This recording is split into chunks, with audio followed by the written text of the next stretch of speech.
अधिभूतं क्षरो भाव पुरुषश्चादिदैवतम् अधियज्ञो हमेवात्र देहे देहभृतां वर।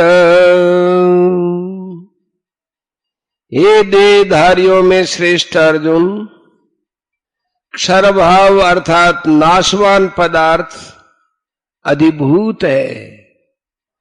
पुरुष अर्थात हिरण्यगर्भ ब्रह्मा अधिदैव है। और इस देह में अंतर्यामी रूप से मैं ही अधियज्ञ हूं। व्याख्या, अधिभूतम क्षरो भाव है। पृथ्वी, जल, तेज, वायु और आकाश, इन 5 महाभूतों से बनी प्रतिक्षण परिवर्तनशील और नाशवान सृष्टि को अधिभूत कहते हैं।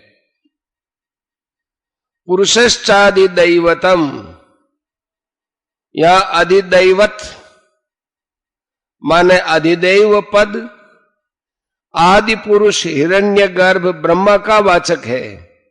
महासर्ग के आदि में भगवान के संकल्प से सबसे पहले ब्रह्मा जी ही प्रकट होते हैं और फिर वे ही सर्ग के आदि में सब सृष्टि की रचना करते हैं। अधियज्ञो हमेवात्र देह देह भृतांबर। हे देहधारियों में श्रेष्ठ अर्जुन, इस देह में अधियज्ञ मैं ही हूं। अर्थात इस मनुष्य शरीर में अंतर्यामी रूप से मैं ही हूं। यहां इस मनुष्य शरीर में कहने का तात्पर्य है कि इसमें भगवान की प्रेरणा को समझने की, स्वीकार करने की और उसके अनुसार आचरण करके तत्व को प्राप्त करने की सामर्थ्य है। वैसे अन्य शरीरों में भी अंतर्यामी रूप से परमात्मा रहते तो हैं, परंतु उन प्राणियों में उस तत्व की तरफ दृष्टि डालने की सामर्थ्य नहीं है और मनुष्य शरीर में विवेक है। यह विवेक उन शरीरों में जागृत नहीं है। अतः मनुष्य को चाहिए कि वह इस शरीर के रहते रहते उस तत्व को प्राप्त कर ले, इस दुर्लभ अवसर को व्यर्थ न जाने दे। भगवान ने गीता में हृदि सर्वस्य विष्ठितम सर्वस्य चाहम हृदि सन्निविष्टः ईश्वर सर्वभूतानां हृदयेर्जुन तिष्ठति आदि में अपने को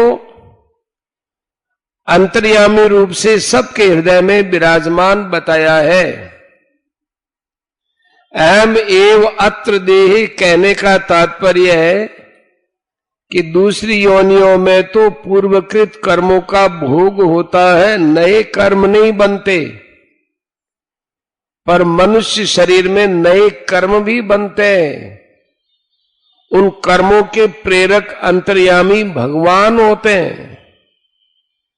जहां मनुष्य राग द्वेष नहीं करता, उसके सब कर्म भगवान की प्रेरणा के अनुसार शुद्ध होते हैं, अर्थात बंधन कारक नहीं होते।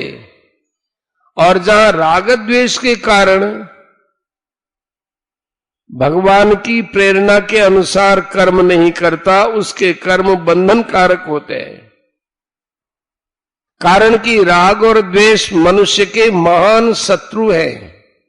3 अध्याय के 34वें श्लोक में कह दिया है।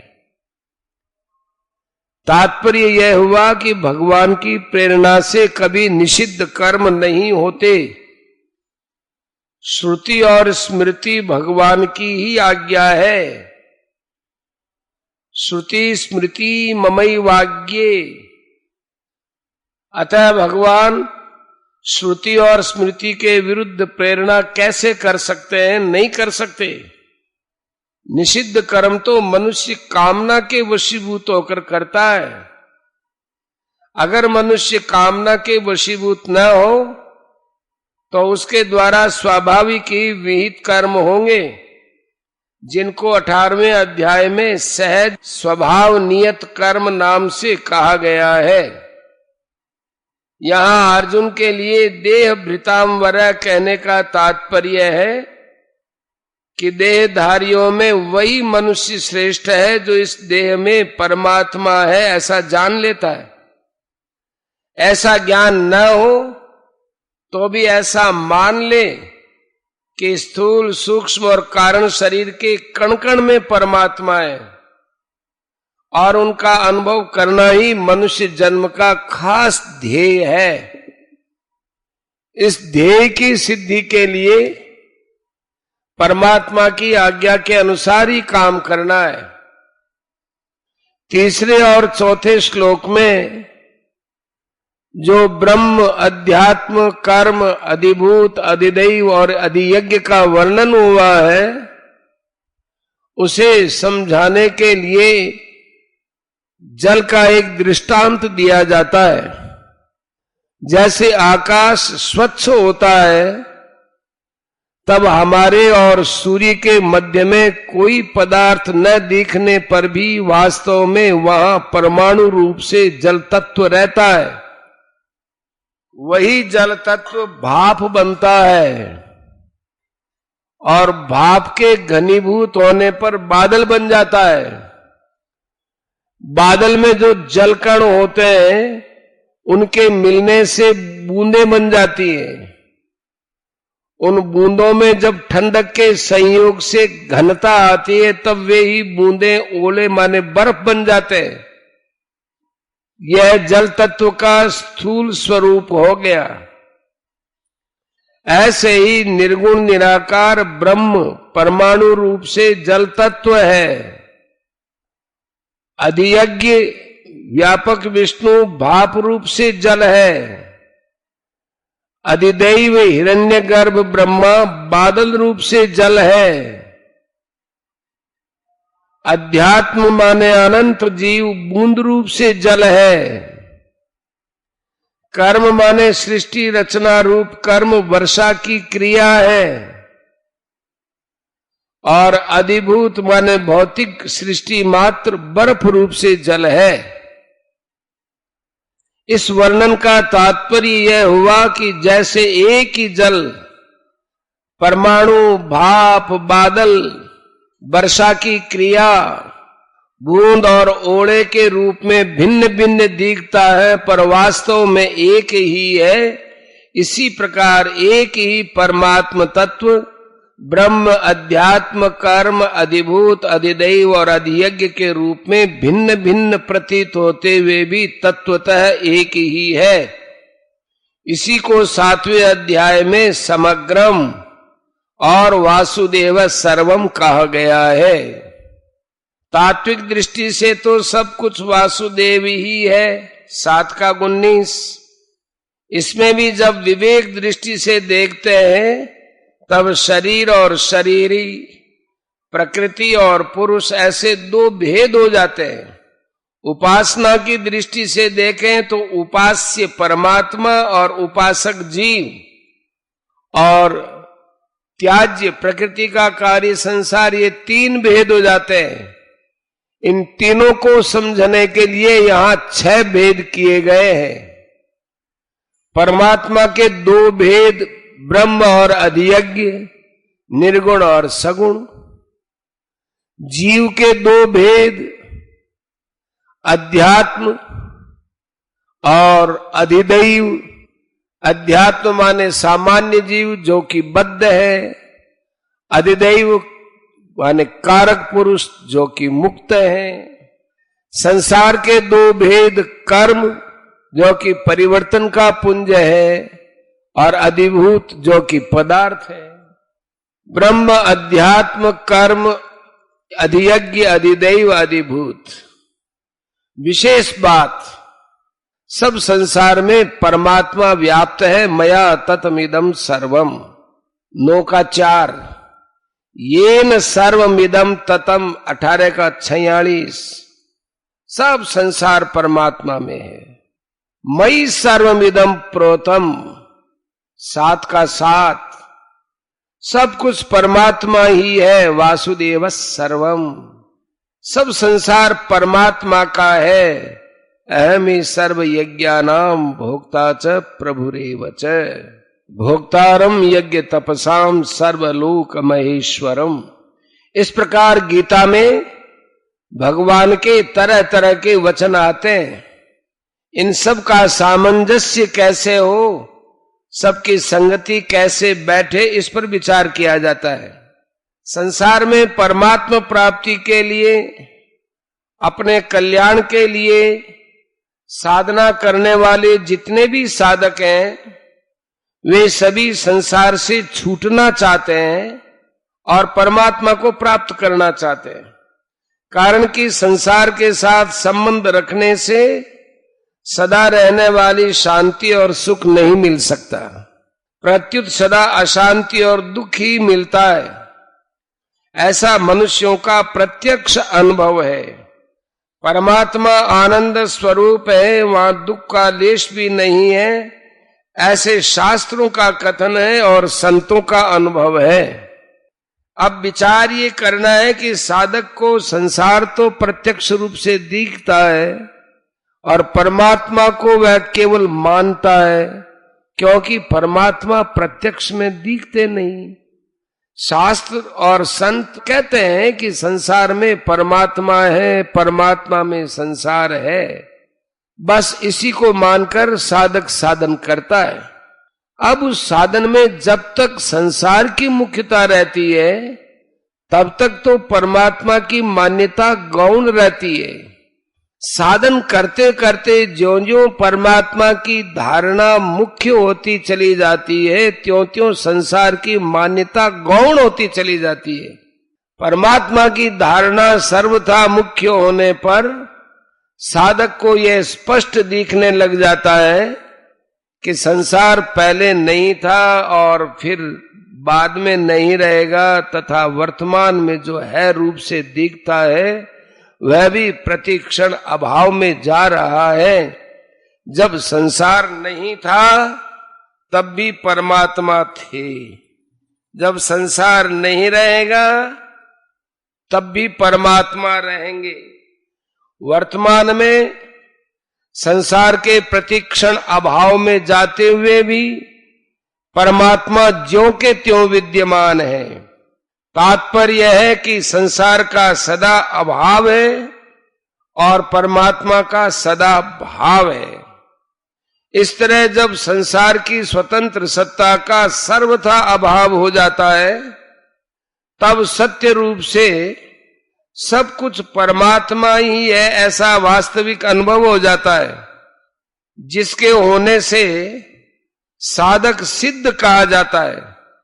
कारण कि संसार में परमात्मा है और परमात्मा में संसार है, ऐसी मान्यता संसार की सत्ता मानने से ही होती है। संसार की सत्ता साधक के राग के कारण से दिखती है, तत्वतः सब कुछ परमात्मा ही है। दूसरी बात, सत और असत सब परमात्मा ही है। सद सत चाहम अर्जुन है। परमात्मा न सत कहे जा सकते हैं और न असत कहे जा सकते हैं। न सत तन्ना सदुच्यते। परमात्मा सत भी है, असत भी है, और सत असत दोनों से परे भी है। सद असत तत्परंचयत। इस प्रकार गीता में भिन्न भिन्न वचन आते हैं। अब उनकी संगति के विषय में विचार किया जाता है। परमात्म तत्व अत्यंत अलौकिक और विलक्षण है। उस तत्व का वर्णन कोई भी नहीं कर सकता। उस तत्व को इंद्रियां, मन और बुद्धि नहीं पकड़ सकते। अर्थात वह तत्व इंद्रियां, मन और बुद्धि की परिधि में नहीं आता। हाँ, इंद्रियां, मन और बुद्धि उसमें विलीन हो सकते हैं।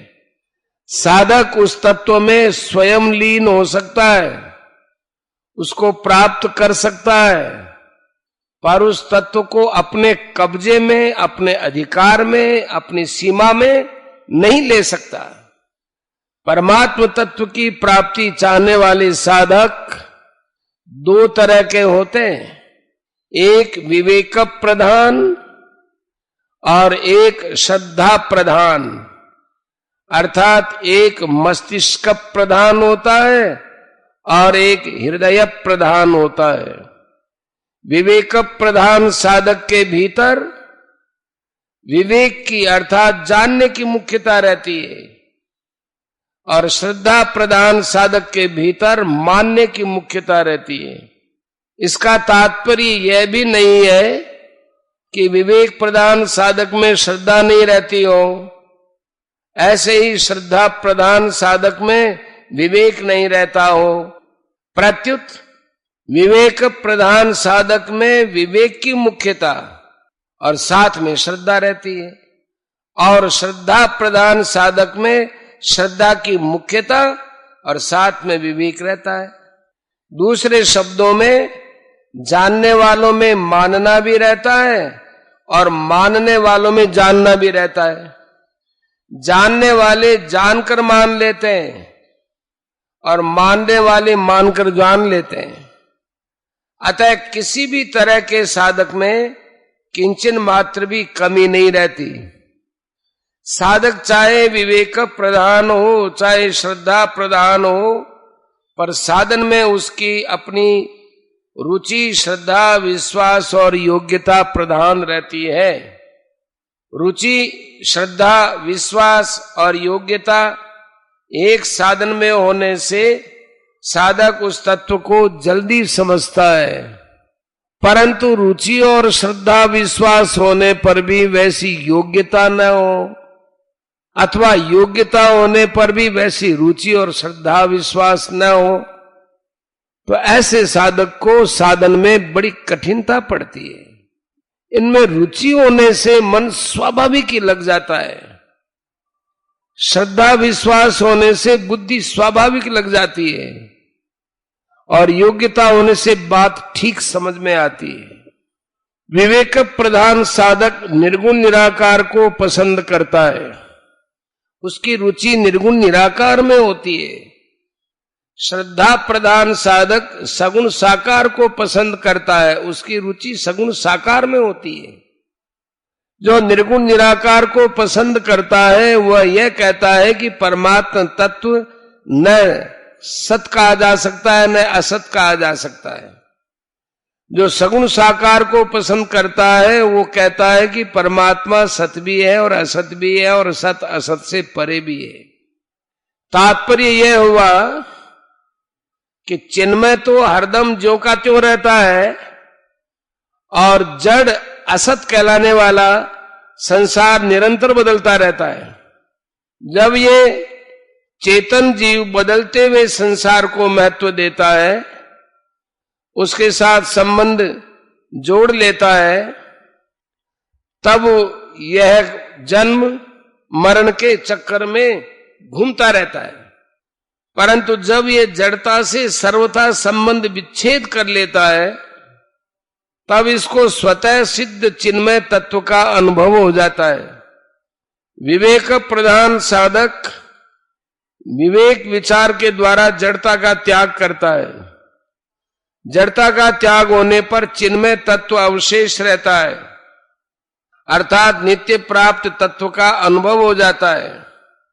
श्रद्धा प्रधान साधक केवल भगवान के ही सन्मुख हो जाता है, जिससे वह जड़ता से विमुख होकर भगवान को प्रेम पूर्वक प्राप्त कर लेता है। विवेक प्रधान साधक तो सम शांत सदघन चिदघन आनंद घन तत्व में अटल स्थित होकर अखंड आनंद का अनुभव करता है।